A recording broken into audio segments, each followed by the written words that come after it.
ಎಲ್ರಿಗೂ ನಮಸ್ಕಾರ. ಇವತ್ತಿನ ವಾರ್ತೆಗಳು.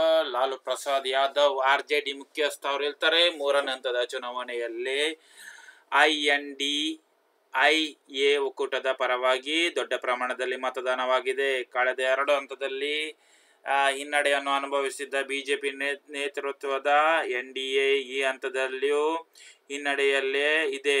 ಈ ಬಾರಿ NDAಗೆ ಬಹುಮತ ಬರುವುದಿಲ್ಲ.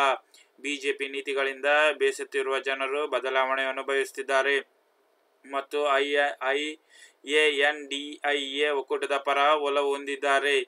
ಬಿಹಾರದಲ್ಲಂತೂ ಇಂಡಿಯಾ ಮೈತ್ರಿಕೂಟ ಹೆಚ್ಚಿನ ಸ್ಥಾನಗಳನ್ನು ಗೆಲ್ಲುವುದು ನಿಶ್ಚಿತ ಎಂದು ಲಾಲು ಪ್ರಸಾದ್ ಯಾದವ್ ಹೇಳಿದ್ದಾರೆ. ಅದೇ ರೀತಿ ಲೋಕಸಭಾ ಚುನಾವಣೆಯ ನಂತರ ID ಒಕ್ಕೂಟ ವಿಭಜನೆಯಾಗಲಿದೆ. ಸೋಲಿನ ಭಯ ಮತ್ತು ಹತಾಶೆಯಿಂದ ಆ ಒಕ್ಕೂಟದ ನಾಯಕರು ಮನಸೋ ಇಚ್ಛೆ ಹೇಳಿಕೆಯನ್ನು ನೀಡುತ್ತಿದ್ದಾರೆ. ಭ್ರಷ್ಟಾಚಾರದ ಗುರುತುಗಳ ಆರೋಪ ಹೊತ್ತ ಹಲವು ನಾಯಕರೇ ID ಒಕ್ಕೂಟದಲ್ಲಿದ್ದು ಅವರ ಪ್ರಜಾತಂತ್ರ ರಕ್ಷಣೆ ಬಗ್ಗೆ ಮಾತನಾಡುವುದು ಹಾಸ್ಯಾಸ್ಪದ. NDAಗೆ ಕಳೆದ 10 ವರ್ಷಗಳ ಅಭಿವೃದ್ಧಿ ಕಾರ್ಯಗಳನ್ನೇ ಶಿರರಕ್ಷೆಯಾಗಿದೆ.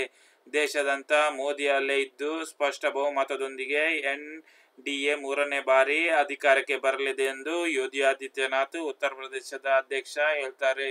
ವಿಡಿಯೋ ಲೈಕ್ ಆದರೆ ನನ್ನ ಚಾನಲ್ ಅನ್ನು ಲೈಕ್ ಮಾಡಿ, ಸಬ್ಸ್ಕ್ರೈಬ್ ಮಾಡುವುದನ್ನು ಮರೆಯಬೇಡಿ.